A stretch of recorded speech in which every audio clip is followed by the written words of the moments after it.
کیونکہ ہماری قسمت میں اس مرض سے شفا ہی نہ تھی، پھر ہم اس سے پیچھا کیسے چھڑا سکتے تھے؟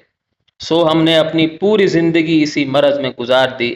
عشق تو وہ بلا ہے جو دوا سے مزید بڑھ جاتا ہے، یہ دوا اور علاج سے نہیں ٹلتا۔ شاد لکھنوی کا شعر ہے، وصال یار سے دونا ہوا عشق، مرض بڑھتا گیا جوں جوں دوا کی۔ چوتھا شعر، دکھائی دیے یوں کہ بے خود کیا، دکھائی دیے یوں کہ بے خود کیا، ہمیں آپ سے بھی جدا کر چلے۔ تو بے خود یعنی اپنے آپ سے بے خبر۔ مفہوم، محبوب کے حسن و جمال نے ہمیں اپنے آپ سے بے خبر کر دیا، ہمیں اپنی ذات کا بھی ہوش نہ رہا۔ تشریح، اس شعر میں شاعر کہتے ہیں کہ جب ہم نے محبوب کو دیکھا تو اپنے آپ سے بھی بے خبر ہو گئے، اپنے آپ سے کیا دنیا سے بھی بیگانے ہو گئے، اس کے حسن میں کھو گئے، اس کو دیکھتے ہی رہ گئے۔ ہم محبوب کے جمال میں اتنے کھو گئے کہ اپنا ہوش بھی نہ رہا، ہم خود سے بھی جدا ہو گئے۔ گویا محبوب کے حسن کے جادو نے ہمیں بے موت مار دیا، ہم اس کے جلووں کی تاب نہ لا سکے۔ محبوب کے دیدار نے ہمیں بے خود کر دیا، ہمارے محبوب کے حسن و جمال میں عجب سا نشہ ہے۔ احمد فراز کا شعر ہے، تو سامنے ہے تو پھر کیوں یقین نہیں آتا، یہ بار بار جو آنکھوں کو مل کے دیکھتے ہیں۔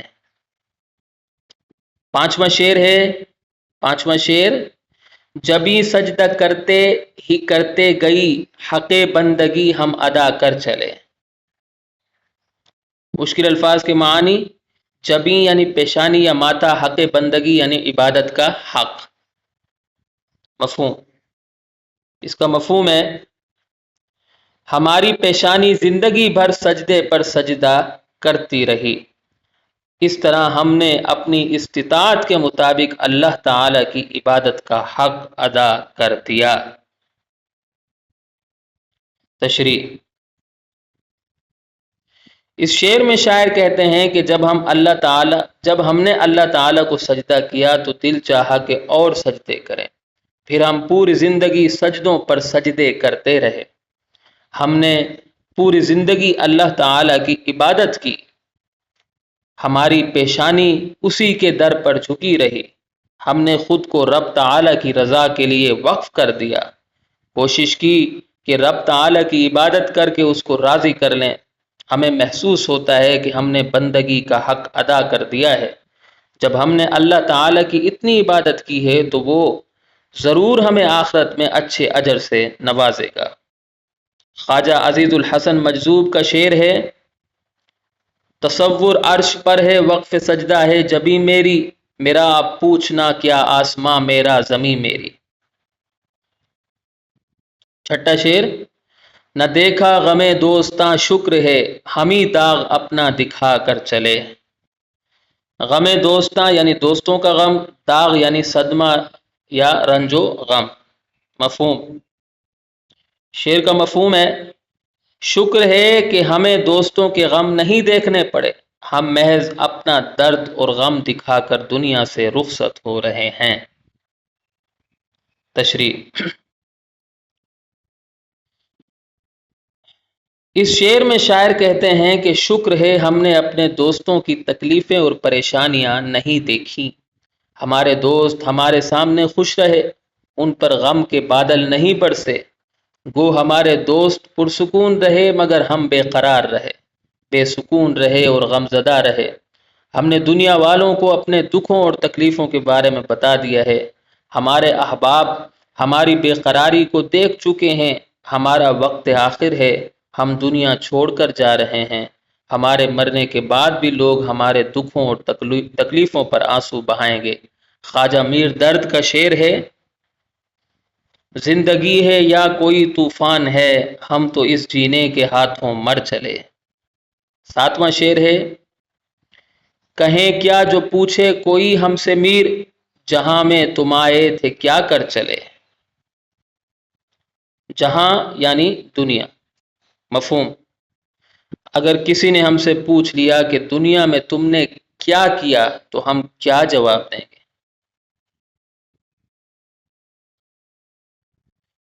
تشریح: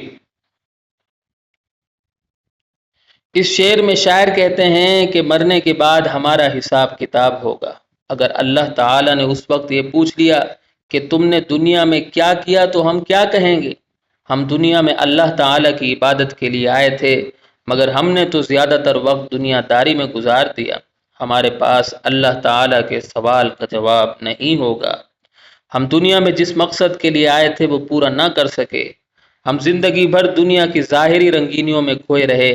ہم نے آخرت پر دنیا کو ترجیح دی، جس کی وجہ سے ہماری آخرت برباد ہو گئی۔ شعر ہے: روز محشر جواب کیا دوں گا، زندگی کا حساب کیا دوں گا۔ تو یہاں آ کر ہماری ویڈیو اختتام کو پہنچتی ہے۔ امید کرتا ہوں کہ آپ کو میری یہ کاوش پسند آئی ہوگی۔ اگلی ویڈیو تک کے لیے مجھے اجازت دیں۔